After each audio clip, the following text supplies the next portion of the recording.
ఓం అజ్ఞానతిమిరాంధస్య జ్ఞానాంజనాశలాకయ చక్షురున్మిలితం येन తస్మై శ్రీ గురవే నమః.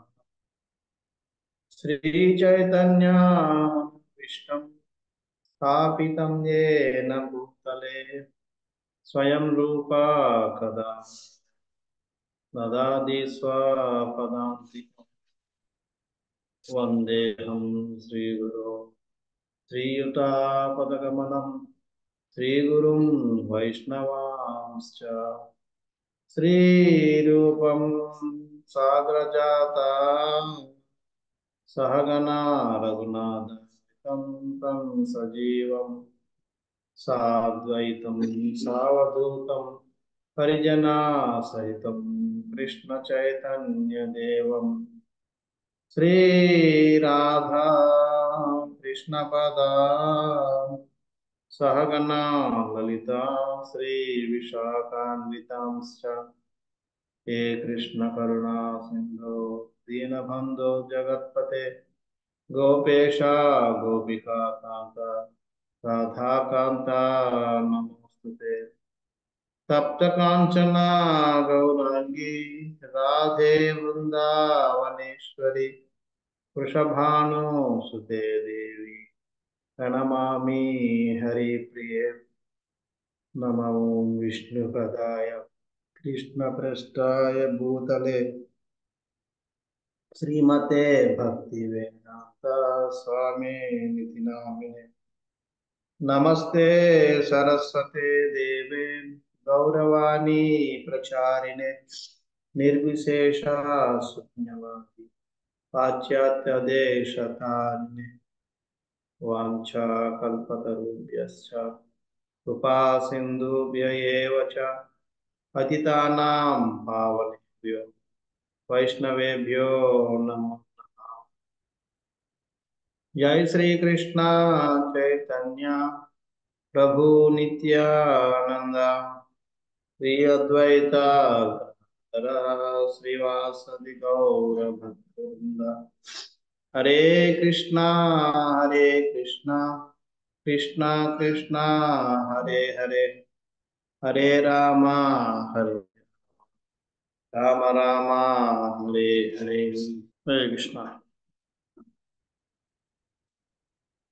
ఓం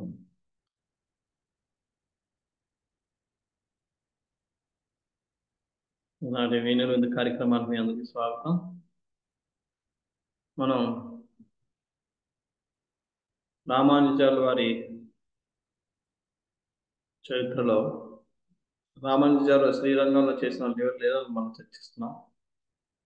అందులో కొన్ని మనం చర్చించాం, ఇంకొన్ని మనం చర్చించబోతున్నాం. అవి చాలా, అంటే రామానుజాచార్యుల వారు దాదాపుగా 100 సంవత్సరాలు దగ్గర ఆయన శ్రీరంగంలోనే ఉన్నారు. ఇంకా శ్రీరంగంలో లీలలు ఎన్నో ఉన్నాయి. ఇది ఈ ఈ సెక్షన్ కొద్దిగా పెద్ద సెక్షన్. మళ్ళీ మనం కంటిన్యూ చేద్దాం. ఒకసారి మనం చెప్పాం కదా, అందరికంటే మన గురువు గారు గొప్పవాళ్ళు అన్న విషయాన్ని వాళ్ళు నేర్చుకున్నారు. ఆ తర్వాత మళ్ళీ తిరిగి రామానుజాచార్యులు వారు శ్రీరంగం వచ్చేసారు. శ్రీరంగం వచ్చి యథాతథంగా ఆయన తన దైనందిక కార్యక్రమం చేస్తూ ఒకసారి భిక్షాటన చేస్తూ ఉన్నారు. భిక్షాటన చేస్తూ దాంట్లో తిరుప్పవాయ్, ఇప్పుడు మనకి ధనుర్మాసంలో తిరుప్పవాయ్ అనేది చాలా ప్రసిద్ధి. తయారు లేదా అండాలు,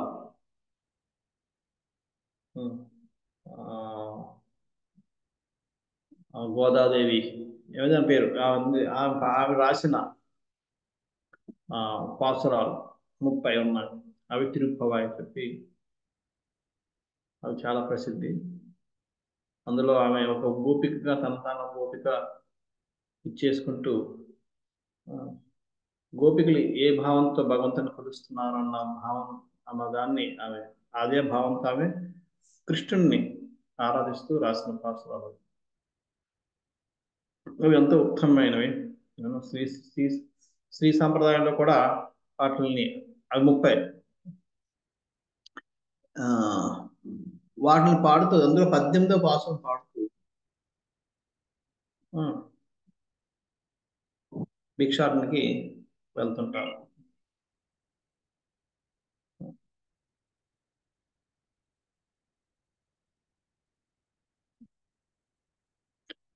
ఆ 10 రూపాయల పాసురాలు పాడుతూ రామానుజాచార్య వారు భిక్షాటనకు వెళ్ళారు. అందులో 18వ పాసురం పాడుతున్నారు.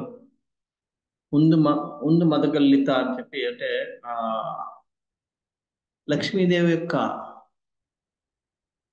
అందాన్ని వర్ణించేది. అంటే లక్ష్మీదేవి అని కాదు అక్కడ, ఇందులో ఏంటంటే కృష్ణుడి కోసం గోపికలందరూ ఏ విధంగా తయారవుతున్నారు, తయారై ఏ విధంగా వాళ్ళు ఎదురు చూస్తున్నారు కృష్ణుడు పిలుపు కోసం అన్న పాసనం అది. అందులో ఆమె నేను అది పాడుకుంటూ ఆయన తన్మయత్వంలో ఉన్నాను. అది వచ్చి మన పెరియడం అంటే మహాపూర్ణ గారి ఇంటి ముందు వచ్చి భిక్షాటన నిలబడ్డారు. ఆమె భిక్షాటనకి వచ్చేటప్పటికి మహాపూర్ణ గారి కూతురు వస్తుంది. కుల్లా కుల్లా ఎత్తమ్మ మనం ఇంత ముందు చెప్పుకున్నాం. ఆమె వస్తుంది. అప్పుడు చేతి నిండా గాజులు పెట్టుకుని వస్తుంది. గాజులు ప్లస్ కాలకుండా మొబైల్ యొక్క శబ్దంతో వస్తూ ఉంటుంది. ఆమె వచ్చి తలుపు తీయగానే రామానుజాచార్యుల వారు ఆల్రెడీ అండాలు పాసురం యొక్క లీల యొక్క భావంలో తమ యొక్క చేత ఆమె చూడగానే సాక్షాత్ ఆ గోదాదేవి వచ్చిందన్న భావంతో వెళ్ళి నప్పిన్న నప్పిన్నప్పి రాట్టి అంటే గోదాదేవి వచ్చిందని సాక్షాత్ నమస్కారం పెడతారు ఆ మహాపూర్ణ గారి కుమార్తెకి. అది చూసాం గాబర పడిపోద్ది, ఇది నాకు నమస్కారం పెడుతున్నా అని చెప్పి పారిపోయి లోపలికి వెళ్ళిపోయి తండ్రికి చెప్తుంది. ఇప్పుడు నేను ఈరోజు విచిత్రంగా రామానుజాచార్యుల వారు వ్యవహరిస్తున్నాను, నన్ను చూసి నమస్కారం చేస్తాను, కాలం. అప్పుడు ఎందుకంటే ఆ ధనుర్మాసం వల్ల వెంటనే మహాపూర్ణ గెస్ట్ చేస్తాడు. ఆయన తిరుపతి పాసులు పాడుతున్నారా, ఓ పలానా పాసులు పాడుతున్నారా, 18వ పాసులు పాడుతున్నారు, అవును. అందుకనే ఆయన నిన్ను నేను చూసి గోదాదేవి అన్న భావంతో ఉన్నారు. ఆయన మనలాగా నోటితో పాడడం లేదు, మనసుతో పాడుతున్నారు. అంచేత ఆయన లేనవైపోయారు, ఇప్పుడే రా చెప్పి వెళ్ళి అసలు వచ్చేటప్పటికి అప్పుడు కూడా ఇంకా రామానుజాచార్యుల దగ్గర నమస్కారం, సాక్షాత్ నమస్కారంలో ఉన్నాను. అప్పుడు ఇద్దరు వెళ్ళి లేపి ఆయనకి భిక్ష పెట్టి పంపిస్తారు. ఆ విధంగా ఆయన అయితే ఆ మందిరానికి, ఇప్పుడు శ్రీ రంగనాథ స్వామి మందిరానికి ఒక అధికారి ఉంటాడు, ఎగ్జిక్యూటివ్ ఆఫీసర్, కార్యనిర్వహణ అధికారి. ఆయన పేరు శ్రీ రంగామృత కవీంద్రుడు.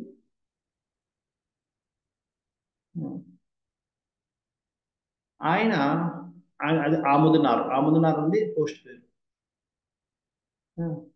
అంచేత ఆయన ఆ కార్యనిర్వహణాధికారి అవడం వల్ల అంతా ఆయన పేరు మీద ఆయన చెప్పినట్టుగానే అవుతుంది ఇది. కాకపోతే ఆయన ఏంటంటే కొద్ది పక్కదారి పెట్టడం మొదలుపెట్టారు. పెట్టడం వల్ల రంగనాథ్ యొక్క సేవ కైంకర్యాల మీద దృష్టి పెట్టలేక సేవలో చాలా ప్రాబ్లం అవుతుంది, సరిగ్గా జరగడం లేదు, కైంకర్యాలు సరిగ్గా జరగడం లేదు.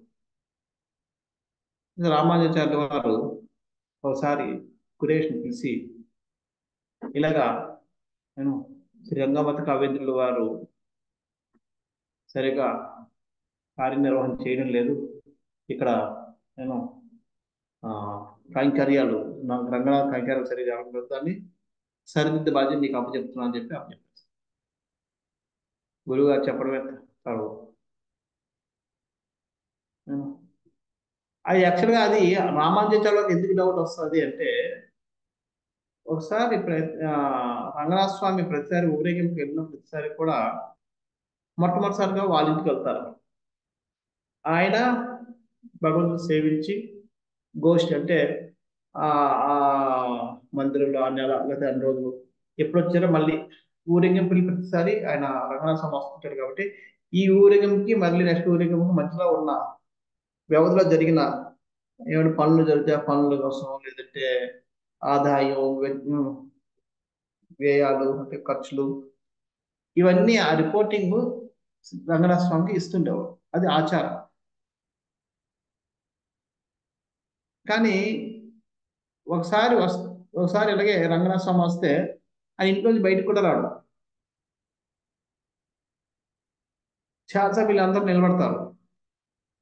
రంగనాథుడు నిలబడతాడు. దాంతోపాటు మన రామానుజాచార్యులు వారు కూడా నిలబడతారు. వీళ్ళందరూ నిలబడిన సరే ఆయన లోపల నుంచి బయటికి రాడు. ఇప్పుడు రామానుజాచార్యులు వారు పిలిచి తన శిష్యుని పిలిచి అడుగుతారు, వెళ్ళి లోపలికి వెళ్ళి చూడండి ఏంది రాలేదు. వెళ్ళి చూస్తే లోపలికి వెళ్ళగానే లోపలంతా చాలా కోలాహలంగా ఉంది. చాలా అడావిడి ఉంది. ఏంటంటే అక్కడ లోపల ఆమె ఆయన ఒక నాట్య కచేరీ చేసుకుని ఆ నాట్యాన్ని చూసుకుంటూ కూర్చున్నాడు. అందులో వాళ్ళ శిష్యులు వచ్చారన్న విషయం కూడా గమనించలేదు. వెళ్ళి చూస్తారు అందరూ అంతా గందరగోళంగా ఉంది. అంత పెద్ద పెద్ద సౌండ్లు వేసుకుని సౌండ్ పద్ధతులు పాడుతున్నారు. ఒక ఆ, ఆడవాళ్ళు నాట్యం చేస్తున్నారు. ఇలాగ అది చూసి వీళ్ళు వచ్చి శిష్యులు వచ్చి చెప్తారు రామానుజాచార్య వారికి ఇలాగ ఇలా జరుగుతుంది అక్కడ. వెంటనే రామానుజాచార్య వారు కురేషన్ పిలిచి చెప్తారు ఇలాగ ఇలా అవుతుంది. ఆయన ఏం చేస్తారు సరిదిద్ద బాధ్యత నీదని చెప్పి పంపించారు. అప్పుడు రామానుజాచార్యుల వారు కురేష్ అక్కడి నుంచి ఆయన కూడా రోజు ఆ కచేరీకి వెళ్ళడం మొదలుపెట్టారు. రోజు వెళ్ళి చూస్తూ ఉండేవాడు.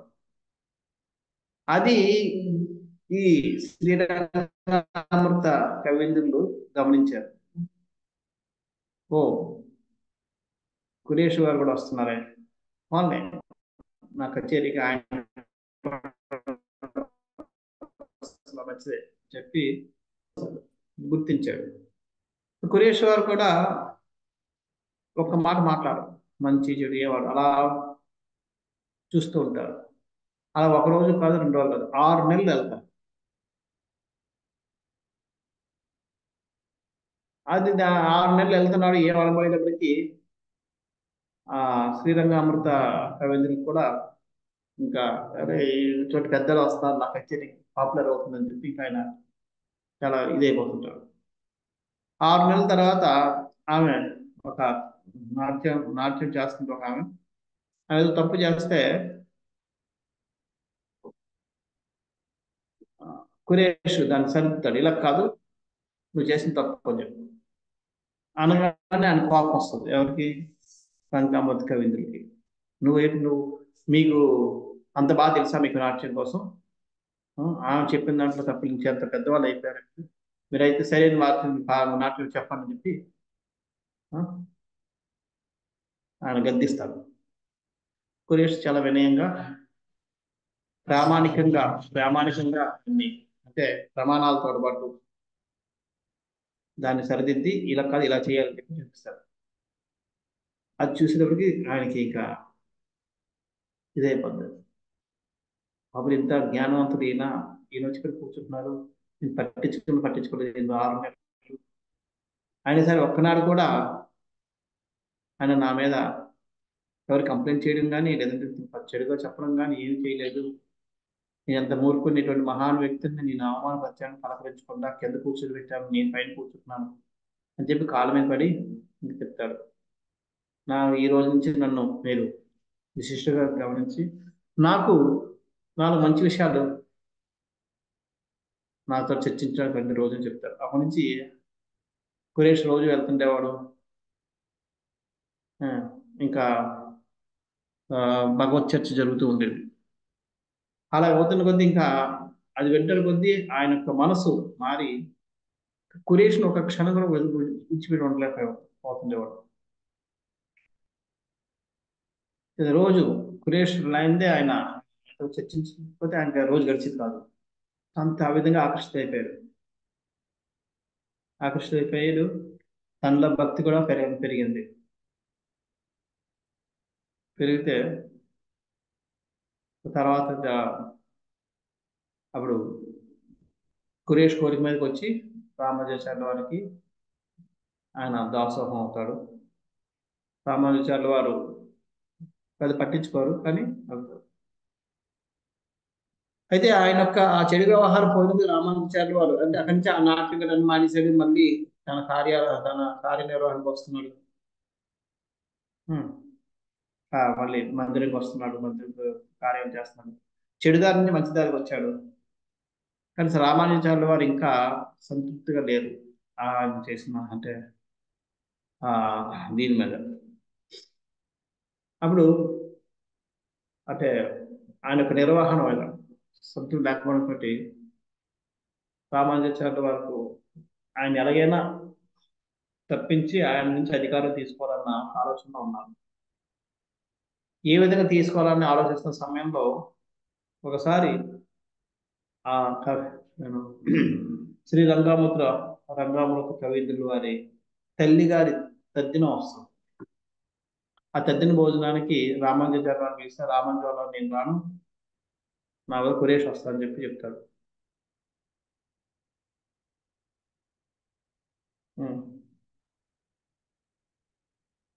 కురేష్ వస్తాడనగానే కురేషు సారీ దాని ముందు ఆయన ఆయన మారిపోయిన తర్వాత కురేష్ అంటాడు, నువ్వు ఇది మారిపోయావు కానీ నువ్వు వెళ్ళి రామానుజాచార్యుల వారి దగ్గర శిష్యరికాన్ని స్వీకరించని చెప్తాడు. అలాగే అంటాడు. అందుకని ఇద్దరు వెళ్తారు. వెళ్తే రామానుజాచార్యుల వారు అంటారు, ఈయన్ని మార్చింది నువ్వు,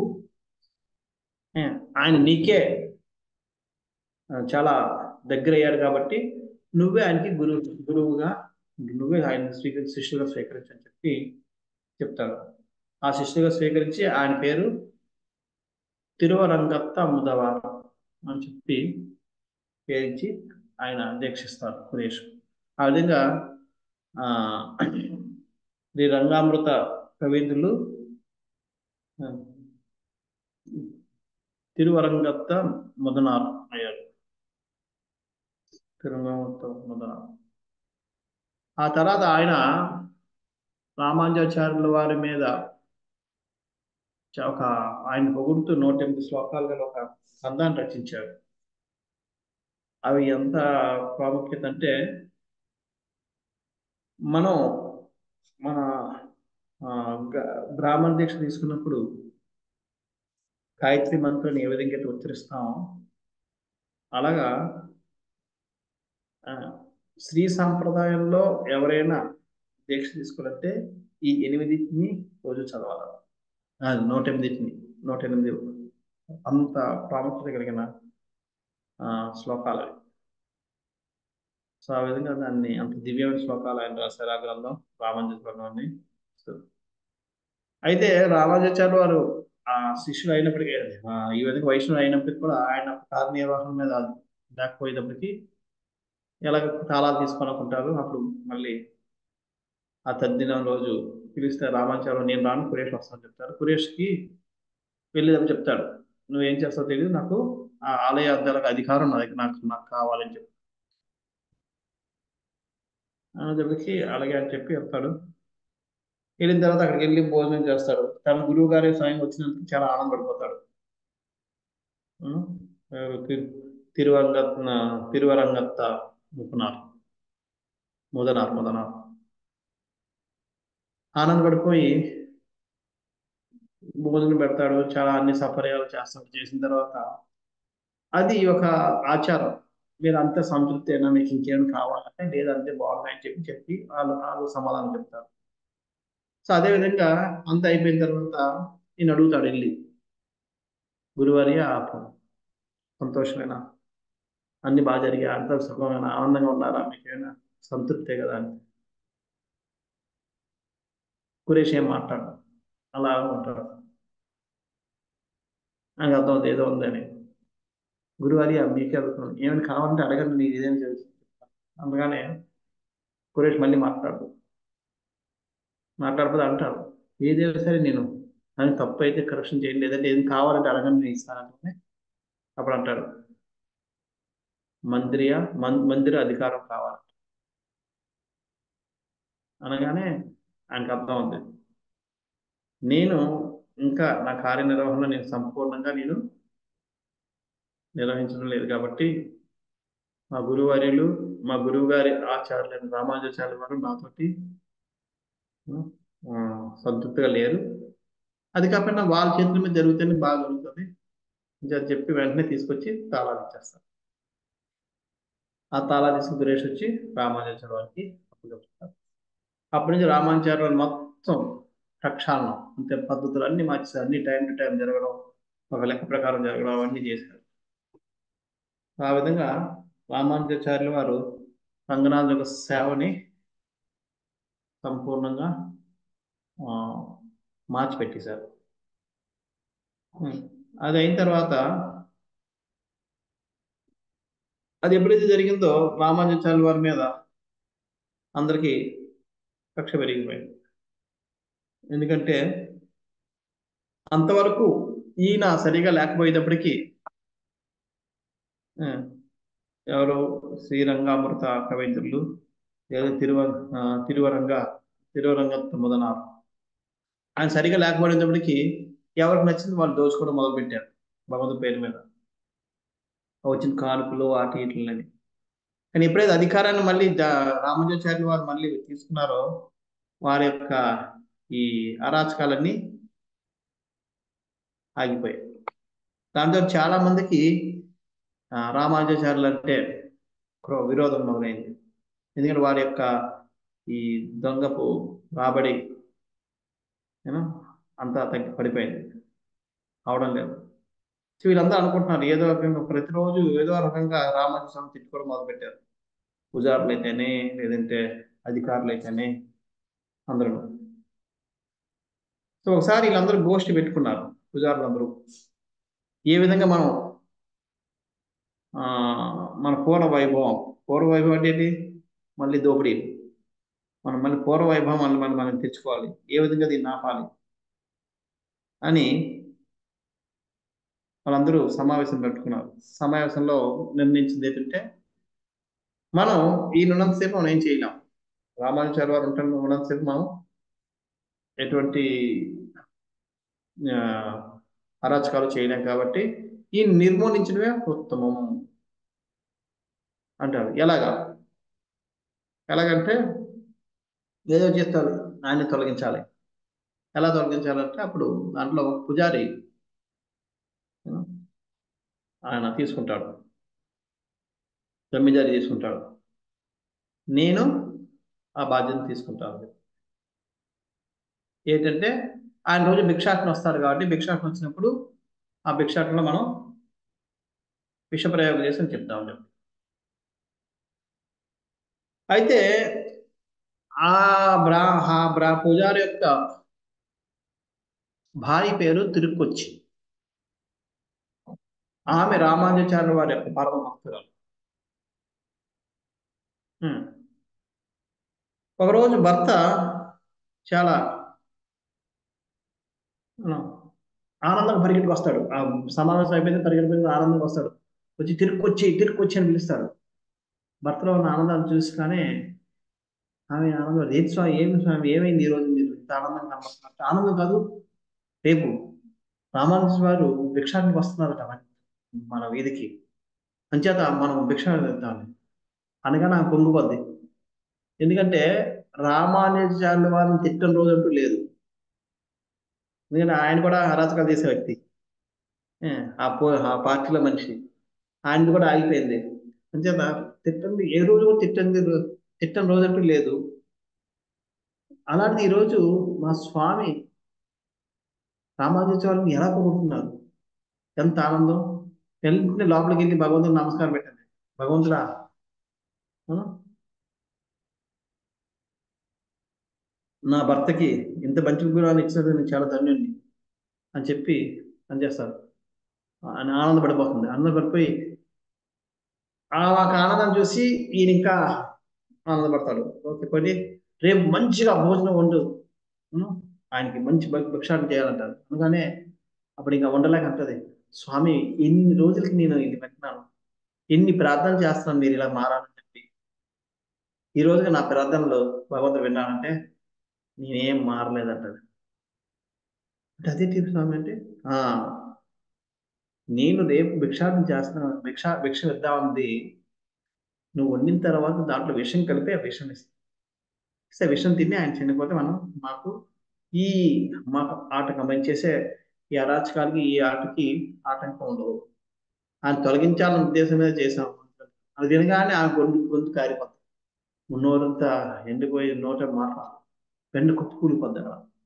ఏంటి నా చేతుల మీద నేను నా స్వామిని చంపాలా, నేనే ఆ విషం అన్నం ఇవ్వాలి అని చెప్పి కోల్పోతే అదే ఎలాగ అయిపోయాడు అని ఆయన లోపల తీసుకెళ్ళి కొద్ది శాద తీరుస్తాడు. శాద తీర్చిన తర్వాత అప్పుడు మళ్ళీ చెప్తాడు, రేపు ఇలాగ వస్తాడు, నేను ఈ టైం అంతా నీ ప్లాన్ అంతా చెప్తుంటాడు. ఆ విని ఇంకా ఏడుపు ఒకటే ఏడుస్తూ ఉంటుంది అలా నీళ్ళు. ఇంకా ఆఖరికి తట్టుకోలేక నేను చేయలేను అనగానే భర్త కోపం వస్తుంది. ఎందుకు చేయవు, ఎలా చేయవు నేను చూస్తాను, నీకు ప్రాణం మీద ఏమాత్రం తీపున్నా నువ్వు చేసి తీరాల్సిందే, లేకపోతే నీ అంత చూస్తానని చెప్తాడు. నీకు ఇంకా ఏం అర్థం అవడం లేదు, ఏంటి ఇంతవరకు వచ్చేసాడు, నా స్వామిని నేను చంపాలా నేను చావాలా అనుకుంటారు. కానీ నేను ఎన్ని రోజులు దీంతోటి ఇలాగా ఆ, రోధిస్తూ బతకగలను, ఏదో ఒకటి చేయాలి, ఏదో ఒకటి చేసి నా స్వామిని రక్షించుకుంటాను, ఈయన మాటను నిలబడతాను అని చెప్పి మౌనంగానే రోధిస్తూ రంగనాథుని స్మరిస్తూ, రంగనాథ ఏదో చేసి నాకు బుద్ధినిచ్చి ఏదో రకంగా నా స్వామిని కాపాడే, ఉం? నా ఆరాధ దేవుడు రామానుజాచార్యులను కాపాడే ఆ, ఒక శక్తిని బుద్ధిని కాపాడుకున్న బుద్ధిని నాకు ఇవ్వని చెప్పి ప్రార్థన చేసుకుంటున్నాను. ఆయన ఆనందంగా ఉదయాన్నే మంచి అన్ని తీసుకొచ్చి అన్ని దినుసులు తీసుకొచ్చి పెట్టాడు. ఏం చేయలేదు, తప్పని పరిస్థితుల్లో ఉదయాన్నే లేచింది, అన్ని వంటలు చేసింది. ఆయన బయటికి వెళ్ళిపోయాడు. బయటికి వెళ్ళిపోయి ఇంకా రామానుజాచార్య వారు కృపక్షాటం వల్ల ఏ టైం పరిగెట్టుకు వచ్చేస్తాడు. హే తొందరగా పద, తొందరగా రెడీ అయినా అని అంటారు. ఏం మాట్లాడదు, కళ్ళకు నీళ్ళే వస్తున్నాయి. రంగనాథ స్వామి ప్రార్థిస్తుంది, స్వామి ఏదో చెయ్యి, ఎలాగో కాపాడు, ఎలాగో చెయ్యాలి, ఎలాగో ఏదో నాకు బుద్ధి నాకు ధైర్యాన్ని ఇవ్వు, లేదంటే ఏదో ఒకటి చేసి ఆయన్ని రక్షించుకునే బాధ్యత రక్షించుకునే చెయ్యి అని చెప్పి ప్రార్థిస్తుంది. అప్పుడు అంటాడు, ఏ తొందరగా ఆ పదార్థాన్ని తీసుకురా, ఇప్పుడే నీకు తీసుకొచ్చని చెప్పి జోబులోంచి విష బాటిల్ చేస్తాడు. ఇది మొత్తం అన్నిటి మీద అన్నిటి మీద చేసి కలిపేస్తాడు. వెళ్ళి కలిపేసి వెళ్ళు, నువ్వు వెళ్ళి ఆయనకి ఇవి భిక్షం ఇవ్వు, జాగ్రత్తగా ఇవ్వాలి, ఎటువంటి డౌట్ రాకూడదు, నేను వెనకాతగా ఉండి చూస్తుంటాను, ఏమైనా తేడా జరిగిందా చూసుకో, నీకు ఏం చేస్తాను అని చెప్పి పంపిస్తాడు. ఏ, ఆమెమో ఏడుస్తూ ఉంటుంది. నీ ఏడు పాపం తొందరగా ఆయన మన ఇల్లు దాటక ముందే నువ్వు వెళ్ళి ఆయన్ని ఆయనకి భిక్షం పెట్టు అని చెప్తాడు. అప్పటికే రామానుచార్యులు వారు ఆ వీధిలోకి వచ్చి భిక్షాటన చేస్తున్నారు. ఆ ఇంటి ముందిల్లే భిక్షాటన చేసి వస్తున్నారు. సో వీళ్ళిద్దరు నిలబడతారు రోడ్డు మీద. వీళ్ళు నిలబడేటప్పటికి ఆ భిక్షను తీసుకోవడానికి రామాచార్యులు వస్తున్నప్పటికీ ఈ పూజారి వెనక్కి వెళ్ళిపోతారు. రామానుజాచార్యుల వారిని చూసి ఏడుస్తూ ఉంటది ఈమె. అది చూడగానే రామాచార్యులు అంటారు, ఏమిటి ఇవి మొత్తం శోక దేవతలాగా ఉంది, చూడడానికి దేవతలా కనబడుతుంది కానీ శోకంతో ఉంది, శోక దేవతలా ఉంది, కింద శోకిస్తున్నాను పాపం, ఏం కష్టంలో ఉంది, నాకు నేను ఏ విధంగా సాయం చేయగలను అనుకుంటూ ఉంటుంటారు. ఆయన మొత్తం భిక్ష అంతా పాత్రలు వేసింది, నమస్కారం చేస్తున్నట్టుగా కిందకి వంగుతుంది. వంగితే ఈయన కూడా రామాచారి గారు నమస్కారం అన్నట్టు కింద చూస్తున్నారు, కిందకి అనేటప్పటికి కింద రాస్తుంది తినొద్దు వద్దు అని చెప్పి రాసి చెరిపేస్తుంది.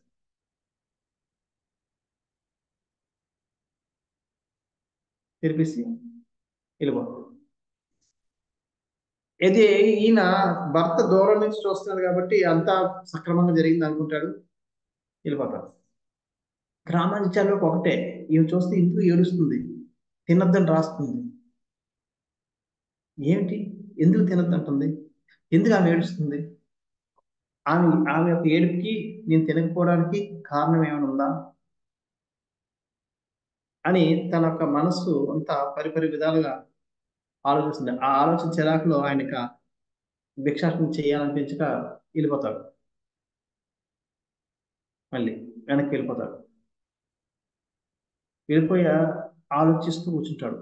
ఏమైంది, ఎందుకు ఆమె ఏడుస్తుంది, ఆమె ఏడుపుకి నేను తినకపోవడానికి కారణం ఏంటి, నా భిక్షాటనకి ఏమిటి, ఏదైతేనే తినద్దుగా తినడం అని చెప్పి ఆయన తీసుకెళ్ళి ఆ చెట్టు దగ్గర, చెట్టు కింద ఒక పక్కన పడేస్తాడు. తీసుకెళ్ళిన తర్వాత ఇలా పడేయగానే వెంటనే కుక్క వచ్చి తింటాడు. తినడం తినడం తన ముందే కుక్క మెలికలు తిరుగుతూ చనిపోతాడు. అరే చనిపోయింది, ఏమైందని చూస్తాడు, ఇంకేంటి. అప్పుడు అర్థం చేసుకుంటాడు, ఓ విషప్రయోగం జరిగింది నా మీద, అందుకే నా వద్దంది అని చెప్పి అప్పుడు ఆమె మనసులో నమస్కారం పెడతాడు. అమ్మ తల్లిలా నన్ను రక్షించావు, మీలాంటి వాళ్ళ భక్తులు అందరి వల్ల కృప వల్ల నేను ఇలాగ బతికి బయటపడుతున్నాను. నేను నీ రుణాన్ని ఎలా తీర్చుకోలేమో తెలియదు కానీ ఇదే నా నమస్కారంతో నువ్వు నా ఆ, రుణాన్ని తీర్చుకోదండి అని చెప్పి నమస్కరిస్తాడు. అయితే తను విషప్రయోగం నుంచి బయటపడినందుకు ఆనందం కంటే తన కారణంగా అమాయకమైన ఒక జీవి చనిపోయిందని బాధ ఎక్కువ ఉంటుంది రామానుజాచార్యులు. అరే నేను చేసిన కార్యానికి అది బలైపోయింది పాపం, అంచేత ఆ జీవిని చంపినందుకు నేను 3 రోజులు నేను భోజనం చేయని చెప్పి 3 రోజులు భిక్షాటనకి వెళ్ళడు, భోజనం చేయడు, అలాగే ఉండిపోతాడు. అయితే అందరికీ డౌట్ వస్తుంది, ఏంటి స్వామి వారు రామానుజాచార్యులు వారు ఏం భిక్షాటన రావడం లేదు, ఏమైంది ఏమైంది అని చెప్పి. ఈయన ఈ పూజారి ఎవరైతే విష ప్రయోగం చేయమని చెప్పారో ఆయన ఎదురు చూస్తున్నాడు ఆ చావు కౌరు కోసం. 3 రోజులు రాకపోయేటప్పటికి ఆయన అనుకుంటాడు ఒంట్లో బాగాలేదేమో అందుకనే రాలేదేమో, తొందరగా ఇంకా వెళ్ళిపోయాడన్న మాట కోసం ఎదురు చూస్తూ ఉంటాడు. ఆ 3 రోజుల తాలూకా 3 రోజుల వ్రతం అయిపోయిన తర్వాత మళ్ళీ ఆ 4వ రోజు మళ్ళీ వస్తాడు భిక్షాటనకి. అది చూసి ఈయనకి ఒక్కసారే ఆశ్చర్యపోతాడు, ఇంకేం అవ్వలేదా, ఇంకా బతికున్నాడా అని. అయితే ఇటువంటి విషయాలు ఆగవు కాబట్టి అది బయటకు వచ్చేస్తుంది. ఇలాగా రామానుజాచార్యుల మీద విషప్రయోగం జరిగింది అంటే తీపి చూపించడం మర్చిపోయింది నేను ఏదో. ఆ, ఓకే ఈ విధంగా ఉపవాసం ఉంటారు.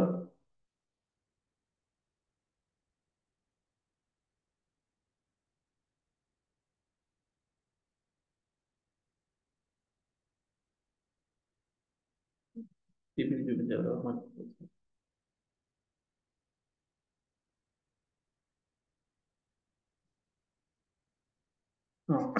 చూపిస్తాను. సో మీరు 4 రోజులు వెళ్తారు, అక్కడి నుంచి ఆయన తెలిసిపోద్ది ఇలా విషప్రయోగం జరిగింది. అది అలాగ ఆ నూట ఈ నూట గోష్ఠి పూర్ణ దగ్గర, గోష్ఠి పూర్ణ చూడడానికి వస్తాడు. ఆ, చూడడానికి రామానుజాచార్య వారిని పలకరించి పరామర్శించడానికి వద్దాం వస్తాడు. వస్తే రామానుజాచార్య వారు తన గోష్ఠి పూర్ణ గురువు కాబట్టి ఆయన దగ్గర ఆయన్ని పలకరించడానికని వస్తాడు. గోష్ఠి పూర్ణ కావేరి నది తీరంలో వస్తాడన్నమాట. రామానుజాచార్యుల వారు ఆయనకి స్వాగతం పలకడానికి వెళ్తాడు. అది వేసవికాలం, మండు టెండర్లో మధ్యాహ్నం సమయంలో వస్తాను గోష్ఠి పూర్ణ. వచ్చేటప్పటికి రామానుజాచార్యుల వారు వెళ్ళి సాష్టాంగ నమస్కారం చేస్తారు. సాష్టాంగ నమస్కారం చేస్తే అక్కడ ఆ సాష్టాంగ నమస్కారం చేసిన తర్వాత గురువు లేవమని చెప్పాలి, లేదా లేవదీయాలి. కానీ గోష్ఠి పూర్ణ ఏం చేయడు, అలాగే ఊరుకుంటాడు. ఆయన లెగమలేదు కాబట్టి రామానుజాచార్యులు కూడా లెగలేదు, అలాగే ఎండలో పడుకొని ఉంటారు. అప్పటికే ఎవరు కూడా చెప్పులు లేకుండా నిలబడలేకపోతున్నారు. ఆ ఇసుకంతా అగ్ని కణాల్లాగా ఉంది, అంటే బొగ్గులు రాజుకుంటున్న బొగ్గుల్లాగా ఉన్నాయి. దాంట్లో రామానుజాచార్య వాళ్ళు సాష్టాంగ పడుకొని ఉన్నారు. ఎంతసేపటికి గోష్ఠి పూర్ణ లేదని చెప్పడం లేదు. అక్కడ చూసేటప్పటికి అక్కడ కిడాంబి ఆచ్యాన్ అని చెప్పి ఒక భక్తుడు ఉన్నాడు. ఆ భక్తుడు ఎవరంటే రామానుజాచార్యుల వారికి ఇంకొక పిన్ని ఉన్నారు, ఆ పిన్ని గారు అబ్బాయి. అంటే తిరుమల నంబి యొక్క బావమరిది గారి అబ్బాయి. తిరుమల నంబి దగ్గరికి మన ఎప్పుడు గోవింద భట్టర్ని చేసుకుని రక్షించమని ఫస్ట్లో పంపిస్తాడు. పంపించినప్పుడు ఆ గోవింద భట్టర్ ఎప్పుడైతే వచ్చాడో రామానుజాచార్యుల వారి శరణాగతి తీసుకున్నాడో అది విని ఈయన కూడా వచ్చి రామానుజాచార్యుల వారి దగ్గర శరణాగతి తీసుకుంటాడు. ఆ విధంగా అక్కడికి కుడియంబచ్చిన వస్తాడు. ఆయన తిరుమల నంబి కూడా తన పుత్రుని కూడా పంపిస్తాడు. వీళ్ళిద్దరిని రామానుజాచార్యుల వారికి శిష్యులు. అప్పటి నుంచి వాళ్ళు సేవ చేసుకుంటూ ఉంటారు. ఆ కిడాంబి ఆచరణ చూస్తాడు. చూసి ఏంటి నా స్వామిని లెగమని చెప్పలేటి ఈయన ఇంకా అలాగే చూస్తుంటాడు అని చెప్పి అనుకుంటుంటాడు. ఆయన ఒళ్ళు కాల్తుంటే రామానుజాచార్య వారు ఒళ్ళు కాలుతుందన్నారు తపనతో ఈయన దాన్ని సహించుకోలేకపోతుంటాడు. వెంటనే మనసులో అనుకుంటాడు, ఏంటి స్వామి లెగమని చెప్పలేండి, ఇంకా లెగమని చెప్పచ్చు కదా తొందరగా అని చెప్పి. అయినా సరే ఎవరు మన గోష్ఠి పూర్ణ లెగమని చెప్పడు, అలాగే ఉంటాడు. ఇక వెంటనే ముందుకు వచ్చి అడుగుతాడు, ఏం స్వామి మీరు ఇంత మధ్య మధ్య ఉన్నప్పుడు రావాలా, అది కూడా రాస్తే ఇలాగ ఈ ఎటువంటి ఇసుకలో రావాలా, మనం వచ్చారే మా స్వామి నమ్మకం చెప్పి లెగమని చెప్పడం తెలియదు, లెగడం లేదు, లెగమని చెప్పలేదు, లెగమని చెప్పండి అని చెప్పి అంటాడు. అయినా సరే గోష్ఠి పూర్ణ అలాగే చూస్తుంటాడు. ఇంకా చూడలేక తాను కింద పడుకుని పోతాడు. ఆ ఇసుక మధ్యలో దూసుకుంటే ఆ మొత్తాన్ని, ఆ శరీరం మొత్తాన్ని తల మీద వేసుకుని తాను ఇసుకలో పడుకుంటాడు. అది చూసి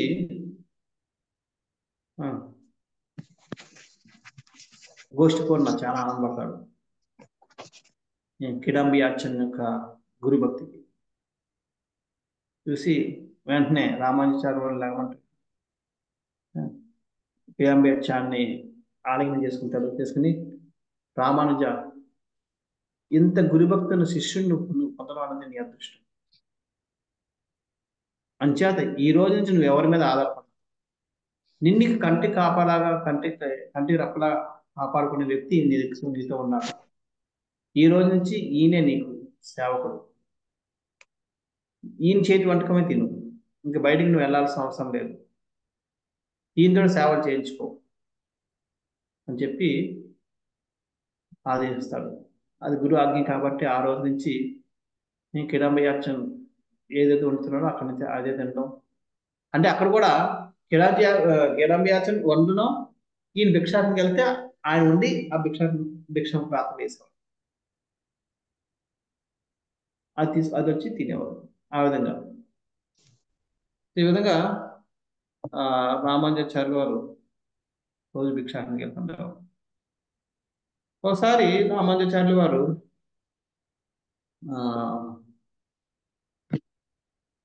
ప్రయాణానికి ఒకసారి ప్రయాణం చేయబోతున్నారు.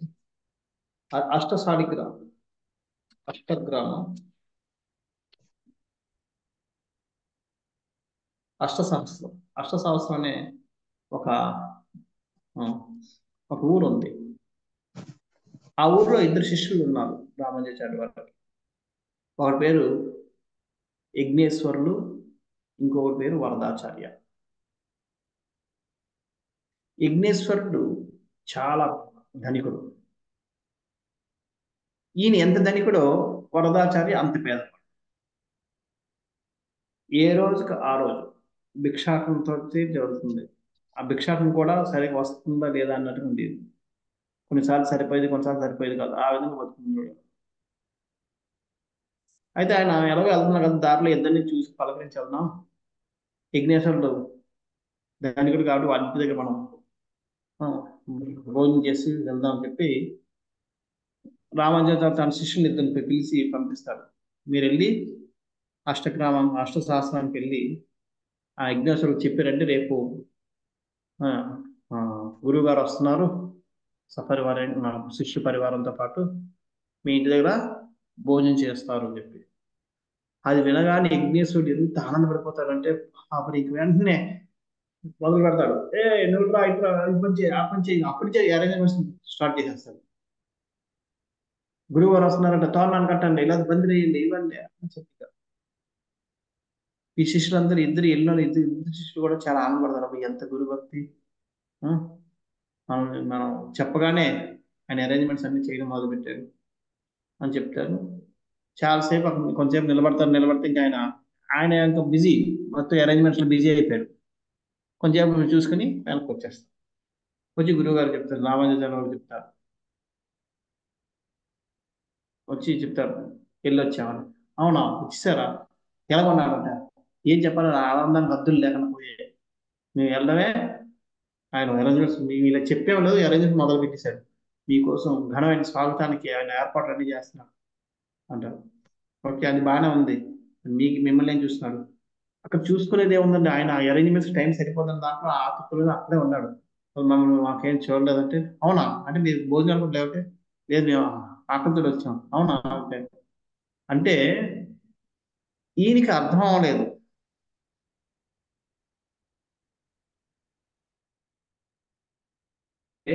అది నన్ను అవమానపరిచినట్లే. అంచేత నాకు ఆతిథ్యం ఇచ్చి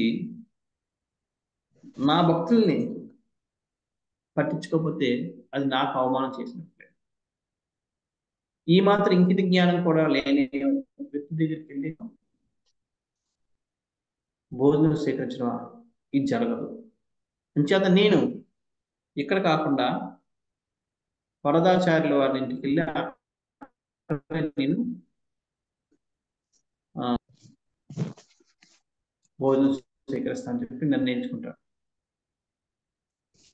నిర్ణయించుకొని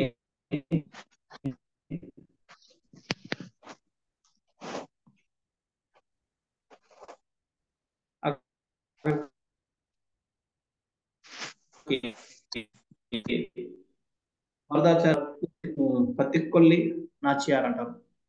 పత్తికొల్లి, పత్తి అంటే పత్తి, మన పత్తి మన దూది దూది తోటల మధ్యలో వాళ్ళ ఇల్లు ఉండేది. అందుకని ఆ పేరు పచ్చి కొల్లి అంటే పంట పొలం అని. మరి నాచియార్ అంటే లక్ష్మి అని. ఆ, ఆ పేరు పత్తికొల్లి నాచియారు. వాళ్ళ ఇల్లు ఒక చెట్టు కింద ఉంటుంది. అంతా అన్ని అంటే ఎంతో పాత. ఆ, చెప్పాను కదా, రోజుకి భిక్షాటన చేసిన తర్వాత కూడా వచ్చే భోజనం సరిపోయేది కదా వాళ్ళకి, వచ్చిన భిక్షంతో. సో వాళ్ళ ఇల్లు కూడా అంత రంధ్రాలు ఎక్కడ పడితే అక్కడ. ఆ, సగం ఎండంతా లోపలే ఉండేది. ఎక్కడైతే నీడ ఉందో అక్కడే వాళ్ళు కూర్చుని పడుకోవడం చేసుకుంటుండేవారు. సహజమైన ఇల్లు. రామానుజాచార్యుల వారు కబురు పంపకుండా వాళ్ళ ఇంటికి వెళ్ళిపోయారు.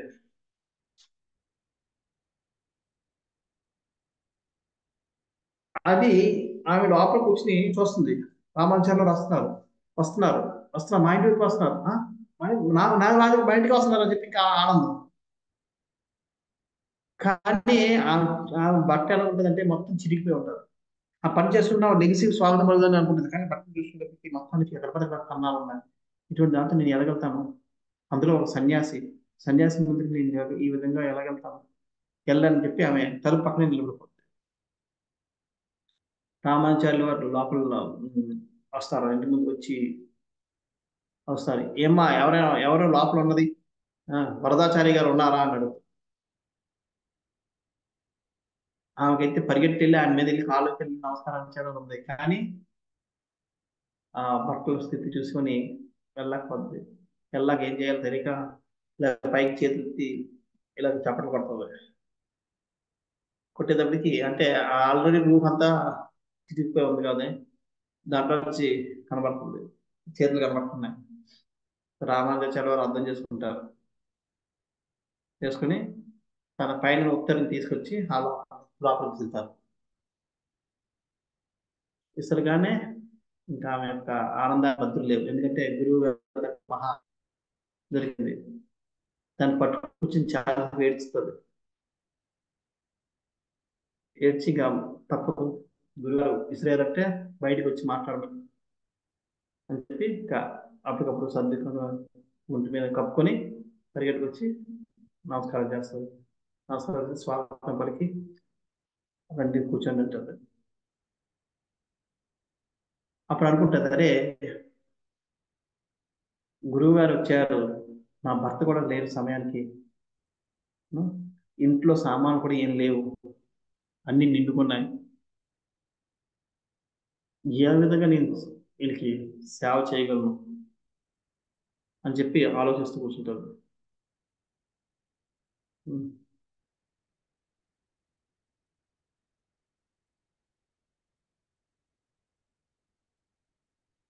ఆలోచిస్తూ వాళ్ళని కూర్చోబెడుతుంది. ఒక చాప కూర్చోబెట్టి ఆమె చెప్తుంది. తర్వాత చెప్తుంది అన్నమాట, మీరందరూ వెళ్ళి స్నానాలు చేసుకుంటండి, ఈలోపు ఉం, మీకు అన్ని సదుపాయాలు చేస్తాను, వంట చేసి రెడీ చేసి పెడతాను అని చెప్తారు. అలాగని చెప్పి రామానుజాచార్యుల వారు అందరూ స్నానం చేయడానికి వెళ్ళిపోతారు. ఈమె ఆలోచిస్తుంది, నా భర్త ఏంటి ఇంకా రాలేదు, ఎప్పుడు వస్తారు, వచ్చినా ఇంత సరిపడే తెస్తారో తేరో, ఎందుకంటే ముందు చెప్పలేదు, ముందు చెప్పుంటే అరేంజ్ చేసి ఉండేవారు. ఏ విధంగా వీళ్ళు చేయాలి ఆలోచిస్తుంది ఓ రంగం. వెంటనే ఆమె లోపలికి వెళ్ళి, రంగనాథం ఏదో మార్గం చూపించు అని ఆలోచిస్తున్నప్పుడు ఆమెకు ఒక ఐడియా వస్తుంది. వెంటనే ఆ ఊర్లో ఒక షావుకారు ఉంటాడు. ఆ షావుకారు ఈమె చూసినప్పుడల్లా ఈమె మీద కన్ను పడ్డారు. ఎప్పుడు కామెంట్ చేస్తుండేవాడు, అంటే ఆమె ఒక్కసారి చూడొచ్చు కదా, నన్ను చూస్తే నిన్ను నీ ఒళ్ళంతా బంగారమయం చేసేస్తాను, అది ఇది అని చెప్పి ఆమె పట్టించుకునేది కాదు. ఎన్నో రకాలుగా కామెంట్ చేస్తుండేవాడు. ఒక నవ్వు నవ్వుతే ఏం పోయింది నీ సొమ్ము, ఒక్కసారి నవ్వామంటే నేను నీ ఇల్లంతటిని ఆ పప్పు ధాన్యాలతో నింపేస్తాను, అలాగే అని చెప్పి ఏవో కామెంట్ చేస్తాను. రోజు భర్తకు వచ్చి చెప్పుకుంటుండేది. ఆయన గుర్తుకొచ్చాడు అనుకుంటుంది. ఉపనిషత్తుల్లో రాసి ఉంటుంది, శ్లోకం గుర్తుకొస్తుంది. దాని అర్థం ఏంటంటే, ఇటువంటి మహాసాధుజనుల్ని నేను ఆ స్వాగతం పలకడం కోసం, లేదంటే అటువంటి వాళ్ళకి ఆతిథ్యం ఇవ్వడం కోసం మన వైదిక నియమాలను ధిక్కరించినా తప్పలేదండి. అంచేత ఈ రోజు నాకు మా గురువు గారికి సేవ చేసుకునే అరుదైన అవకాశం వచ్చింది, ఈ అవకాశాన్ని నేను వదులుకోకూడదు అని చెప్పి ఆయనకి నేనంటే ఇష్టం, ఈరోజు ఒప్పుకుంటాను, ఒప్పుకొని ఆయన్ని సామాన్లను తీసుకొచ్చి నేను మా గురువు గారిని నేను సేవిస్తానని చెప్పి ఆమె నిర్ణయించుకుంటుంది. నిర్ణయించుకుని ఆమె తిన్నగా ఆ వ్యాపారి దగ్గరికి వెళ్తాడు.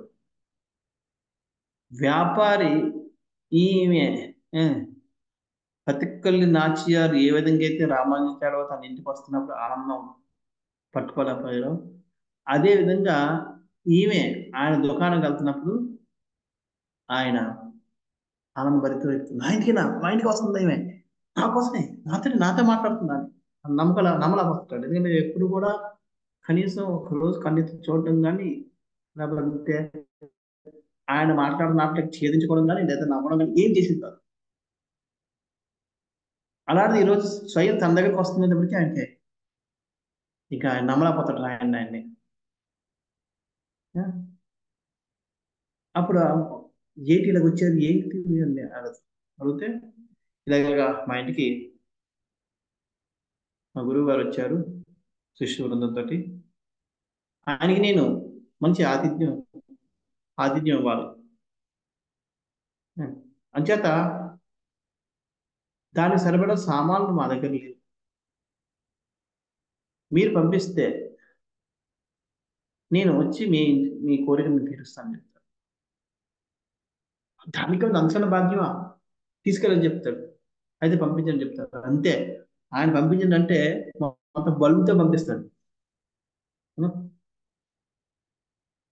ఓకే, బల్బు పంపిస్తాడు అన్నమాట అన్నింటికి. ఇంకా ఆమె మొత్తం అందరికి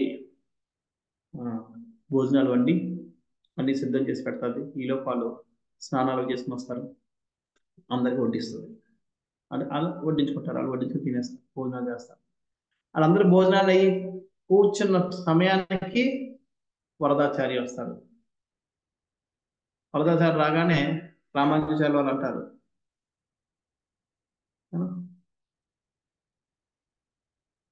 అంటది అదేమిటి నీకోసం ఎదురు చూసి చూసి మేము ఇప్పుడే భోజనాలు చేసాం, ఎక్కడికి వెళ్ళిపోయావు, ఏమయ్యావు, రారా కూర్చో అని చెప్పి కూర్చొని చాలా రామానుజాచార్య రివర్స్ చేస్తారు. రామానుజాచార్య చూసేటప్పటికి ఈయనకి ఆశ్చర్యం కలుగుతుంది. వెంటనే గురువు గారి మీద కాళ్ళ మీద పడతాడు. చూసి ఇవన్నీ వసతి అంటే ఇంత పెద్ద వంటకాలు చూసి ఆయన ఆశ్చర్యపోతాడు. ఆయనకి నమ్మలేకపోతుంటాడు. ఏంటి ఇది, మా ఇల్లేనా నేను, మా ఇంటికి వచ్చానా, నేను ఎవరింటికి వచ్చానా, ఎక్కడి నుంచి వచ్చాయి ఇన్ని వంటకాలు చేయడానికి, ఇన్ని దినుసులు ఎక్కడి నుంచి వచ్చాయి, ఏ విధంగా చేసింది, ఒక్క ఏ విధంగా చేసింది, అరే నేను సాయం చేయలేకపోయినా, నా గురువు గారు సేవ చేయలేకపోయినా రాక వచ్చారు, ఏనాడు కూడా నేను రాంది ఈరోజు అని చెప్పి ఆశ్చర్యపోతాడు. గురువుగారు నమస్కారం చేసి లోపలికి వెళ్తాడు. లోపలికి వెళ్ళి చూసేటప్పటికి అక్కడ పత్తికొల్లి నాచ్యారు భగవంతుడి దగ్గర కూర్చుని ప్రార్థన చేస్తూ కూర్చుంది. పరిగెట్టుకుని వెళ్తాడు, వెళ్ళి అడుగుతాడు, ఎంత ధన్యురాలు, నేను లేకపోయినా నువ్వు ఎలాగో అరేంజ్ చేసి మన గురువు గారికి ఆతిథ్యాన్ని ఇచ్చావు. అయితే ఒకటి, ఎలా చేసావు, ఏం చేసావు, ఎవరిదైనా తెచ్చుకున్నావు, ఎక్కడి నుంచి వచ్చాయి ఈ సామాన్లు, ఎవరు ఇచ్చారు, ఏ విధంగా తెచ్చానో నాకు వివరించి చెప్పు అని చెప్తారు. చెప్పేటప్పటికి అప్పుడు అంతా చెప్తుంది. చెప్పి అంటారు, మన జీవితంలో వచ్చిన ఏకైక అవకాశం మన గురువు గారికి సేవ చేసుకునే భాగ్యం. మళ్ళీ వస్తుందా రాదో కూడా తెలియదు. ఆ అవకాశాన్ని కోల్పోవడం నాకు ఇష్టం లేదు. కానీ ఏం చేయాలో అర్థం అవ్వక ఇలాగా మీకు తెలుసు కదా ఫలానా వ్యక్తిని అలవాటు, మీకు గుర్తుందంటే గుర్తుందండి. ఆయన దగ్గరికి వెళ్ళాను. వెళ్ళి ఆయన కోరికను తీర్చడానికి నేను మన్నించాను. దానికి ప్రతిఫలంగా ఈయన పంపించాడు. నన్ను క్షమించండి, నేను చేసింది రైటో తప్పో తెలియదు, నన్ను క్షమించండి అని చెప్పి భర్త కాళ్ళ మీద పడుతుంది. అది వినగానే ఈమె అప్పటికి ఈయన చాలా ఆనందపడిపోతాడు. నేను చాలా గర్విస్తున్నాను ఈరోజు నీలాంటి భార్య దొరికి. గురువు సేవకు మించింది ఇంకొకటి ఏముంది. ఈ శరీరం తాత్కాలికం, ఈ రోజు కాబట్టి రేపైనా పోవాల్సిందే. అటువంటి ఈ తుచ్చ శరీరాన్ని మనం గురువు సేవలో ఉపయోగించలేనప్పుడు దీనికి ఉన్న అర్థం ఏంటి? చేత నువ్వు మంచి పని చేసావు, నువ్వు చాలా అదృష్టవంతుడిని, నీలాంటి భార్య దొరకడం అని చెప్పి ఆయన చాలా సంతోషిస్తాడు. ఈ రెండు ఈ సంభాషణ అంతా ఆ పక్కనే రామానుజాచార్యులు పడుకుంటారు బయట. ఆయన వింటున్నాడు. వినిగానే ఒక్కసారి అంటే ఏమిటి ఇదా ఏనా? అని చెప్పి నా కోసం అమ్మ నువ్వు ఇంత తెగించావా తల్లి. ఆ, నువ్వు నాకు అమ్మలాగా అన్నం పెట్టావే, కానీ దీని వెనకాల ఇంత ఉందని నేను అనుకోలేదు. అనుకుని వెంటనే రంగనాథుడు తీవ్రంగా ప్రార్థిస్తాడు. ఇటువంటి గురు భక్తులకి నేను ఏ విధంగా రుణాన్ని తెచ్చుకోగలను స్వామి, వాళ్ళకి ఏదో ఒకటి చేసి ఈ విపత్తు నుంచి బయటపెట్టు అని చెప్పి ఆయన ప్రార్థన చేస్తాడు. ఈ షావుకారు ఏం చేస్తాడంటే ఈ సామాన్లతో పాటు పట్టు చీర, బంగారు నగలు అన్ని పంపిస్తాడు అనమాట. రాత్రి పట్టుకున్నాం మమ్మల్ని.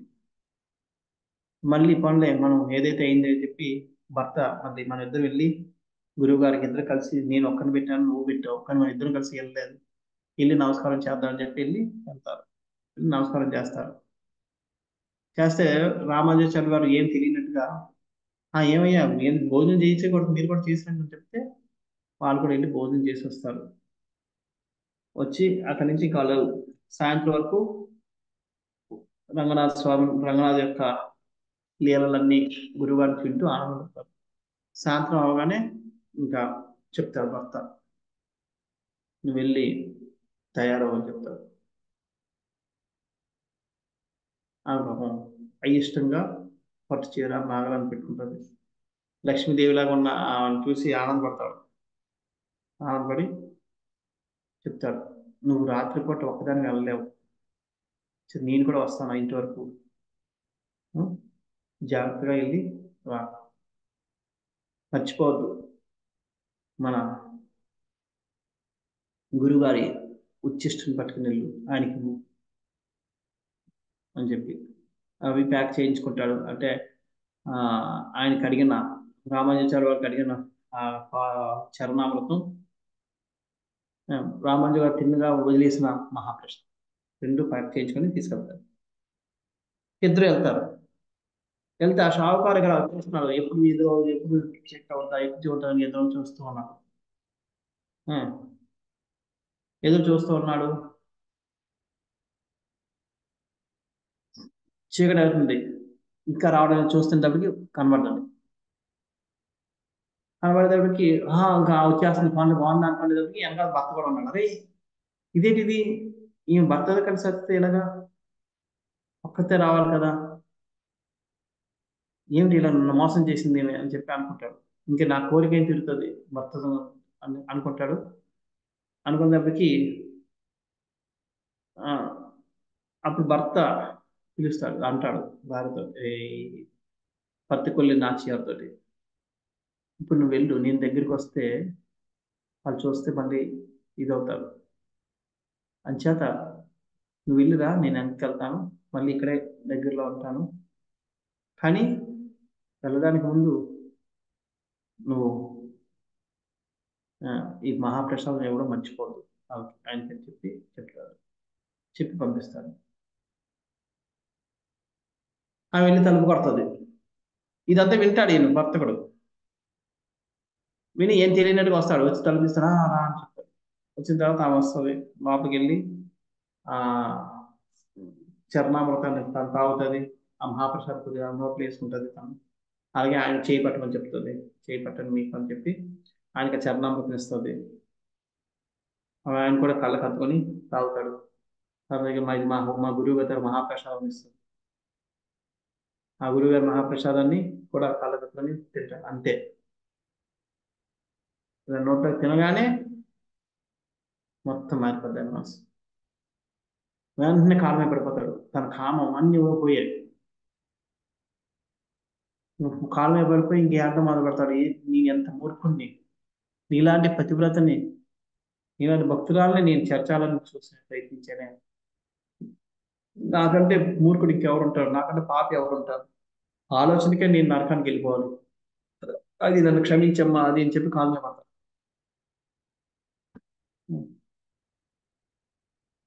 కాలమే పడి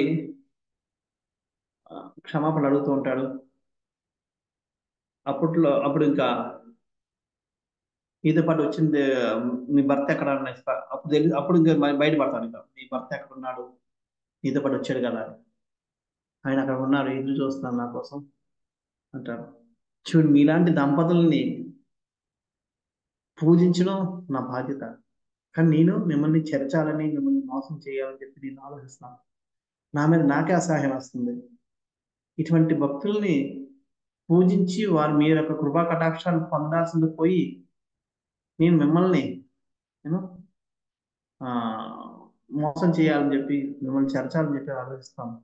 ఛీ, ఎంత మూర్ఖుణ్ణి, దీనికి నాకు ప్రాయశ్చిత్తం లేదు, అది లేదని చెప్పి బాధపడుతూ ఏడుస్తుంటాడు. అప్పుడు వెళ్ళి ఆమె భర్తను తీసుకుని వస్తుంది.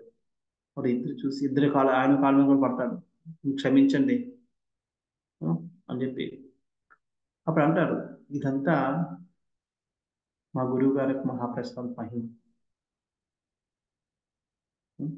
అంచేత మీరు బాధపడద్దు, వచ్చి మా గురువు గారిని క్షమాపణ అడగండి సరిపోద్దని చెప్పి ముగ్గురిని తీసుకుని వస్తారు. రామానుజాచార్యుల వారికి అంత వివరిస్తారు ఇద్దరు. రామానుజాచార్యుల వారు అప్పుడు అంత తెలిసినా సరే ఏం తెలియని అప్పుడు తెలుసుకున్నందుకు తెలిసినట్టుగా చేసి వాళ్ళిద్దరిని, వరదాచార్యుల్ని, వీళ్ళిద్దరిని లక్ష్మీదేవత అదే నా పత్తిపుల్లి నాచ్యారు వాళ్ళు ఆ లక్ష్మిని ఇద్దరిని అభినందిస్తాడు. అభినందిస్తే ఈ వ్యాపారం వెళ్ళి కాలు పడితే ఏడుస్తూ ఉంటాడు, నన్ను క్షమించింది, నన్ను నన్ను ఈ పాపం నుంచి బయట తీయండి, నాకు ఏదో ప్రాయశ్చిత్తం చెప్పని చెప్పి రామాచార్యుని కాలు మీద పడుతూ ఉంటాడు. రామాచార్యులు అని అంటారు, నీకు ప్రాయశ్చిత్తం ఒకటే, ఏంటంటే అంతేకాకుండా అంటాను, నేను మీకు గురువు, నేను శిష్యుడిని అవ్వాలనుకుంటున్నానంటే రామాచార్య శిష్యుడిని ఇచ్చి నీకు ప్రాయశ్చిత్తంగా ఏం చేస్తావు, ఈ కుటుంబానికి ఎటువంటి లోటు లేకుండా చూసుకునే బాధ్యత నీది చెప్పి, సో దాన్ని మా భాగ్యం అని చెప్పి వ్యాపారి ఒప్పుకుంటాడు సంతోషంగా. ఆ, ఒప్పుకున్నాడు. ఇక్కడ ఇది ఇలాగైంది. అక్కడ ఆ యజ్ఞేశ్వరుడు ఉన్నాడు, ఎవరింటికైతే వస్తానని చెప్పి రామాచార్య వారు ఆ, ఇచ్చేశారు. ఆయన పాపం రామాచార్య వారు అక్కడి నుంచి ఇక్కడికి వచ్చారని తెలియదు కదా. అక్కడ అన్ని అరేంజ్మెంట్ చేసుకుని వంటలు కూడా చేసుకుని చూస్తున్నారు. భక్తులందరినీ పిలిచాడు, ఆనబాటం చేయాలని చెప్పి ఊర్లో వాళ్ళందరినీ పిలిపించుకుని వాళ్ళ దగ్గర పెట్టుకున్నారు. కానీ మధ్యాహ్నం వస్తాను, మధ్యాహ్నం రావడం, సాయంత్రం వరకు రాత్రి అయిపోతుంది, ఇంకా రావడం లేదు. భక్తులందరూ ఒకరు వెళ్ళిపోయారు. ఇంకేం చేయాలో అర్థం అవ్వలేదు. తర్వాత రాత్రి అయిపోయింది, నెక్స్ట్ ఉదయానికి తెలుస్తుంది రామాచార్యుల వారు ఇక్కడ కాకుండా, మీ దగ్గర కాకుండా వరదాచారి ఇంట్లో బస చేశారని చెప్పి. అవునా, అదేంటి నా ఇంటికి రా అంటే ఆయనకి అంతవరకు నమ్మకం అంటారు. ఇక్కడ ఈ ఊర్లో అంతమంది జనాలని నేను ఆ జనాలకు ఆతిథ్యం ఇచ్చే స్తోమత నాకు కాదు, ఇంకెవరికి ఉంది అన్న గర్వం ఉంటుంది.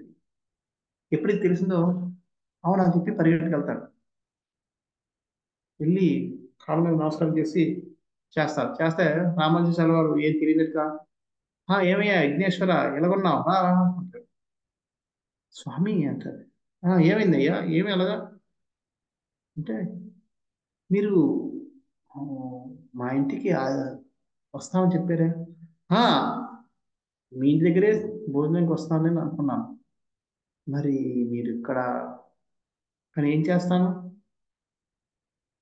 నువ్వు ఆ మెసేజ్ తీసుకొచ్చిన వాళ్ళకి కనీసం భోజనం కూడా పెట్టలేదే, వాళ్ళు ఆకలితో మళ్ళీ వెనక్కి వచ్చారు, ఎంత శ్రమలో ఎండలో వచ్చారు నీ దగ్గర అంత దూరం, వచ్చింది వాళ్ళకి కనీసం నీళ్లు కూడా ఇవ్వలేదు నువ్వు, నేనైతే నీ దగ్గర తీసుకోలేదు, నీకు అందుకనే నీకు పౌరులు పంపించాను, కానీ నువ్వు వాళ్ళని ఆదరించిన నువ్వు నన్నేం ఆదరిస్తాను నేను, నన్ను ఆదరించిందో కూడా అది నువ్వు నీ పేరు ప్రఖ్యాతుల కోసం చేస్తున్నావు అంటే నాకు అటువంటి, నాకు కావాల్సింది భక్తిపూర్వకం ప్రేమపూర్వకమైన ఆతిథ్యం, అది వరదాచార్యుల దగ్గర ఉంది, ఈ లక్ష్మి దగ్గర ఉంది, అందుకని వీడింటికి వచ్చాను అనగానే అని సిగ్గుపడి నా తప్పు తెలుసుకున్నాను, నన్ను క్షమించని చెప్పి కాలు మీద పడి మరొకసారి భాగ్యం కలిగించుంటే ఈసారి దీంతో సంతోషించు, నెక్స్ట్ సారి ఎప్పుడైనా వచ్చినప్పుడు వస్తానని చెప్పి ఇంకా రామానుజాచార్య వాళ్ళు ఆ అష్టసహస్ర గ్రామం నుంచి బయలుదేరతారు. ఈ విధంగా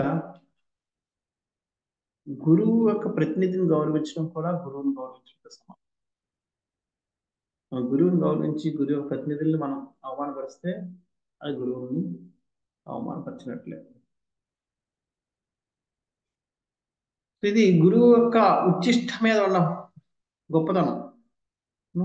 ఆమెకున్న నమ్మకం వల్ల ఆ భర్త చెప్పినట్టుగా ఆమె ఆ తీర్థాన్ని, మహాప్రసాదాన్ని ఎప్పుడైతే ఆ వ్యాపారికి ఇచ్చిందో వ్యాపారంలో ఉన్న కామం మొత్తం అన్ని పోయి మారిపోతాడు.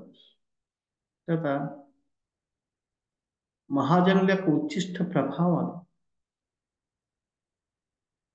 దాని మీద మనం నమ్మకం పెట్టి ఏనాడైతే మనం స్వీకరిస్తామో ఆనాడు మనందరం వాళ్ళ యొక్క లక్షణాన్ని పొందుతాం. మనలో పరివర్తన జరుగుతుంది. మనశుద్ధి శుద్ధం అవుతుంది. మన చైతన్యం మారుతుంది. సో ఈ విధంగా రామానుజాచార్య కొన్ని లీలలు చేశారు, ఇంకా ఉన్నాయి. మనం పార్ట్ 3 కూడా అవుతుందేమో, మళ్ళీ అది వచ్చే సోమవారంతో. హరే కృష్ణ. శ్రీల ప్రభుపాదకి జయ. శ్రీ రామానుజాచార్యులకి జయ. వాంఛా కల్పతరుభ్యశ్చ కృపా సింధుభ్యైవ చ పతితానాం పావనేభ్యో వైష్ణవేభ్యో నమో నమః. అనంతకోటి వైష్ణవ వృందకి జయ. హరే కృష్ణ.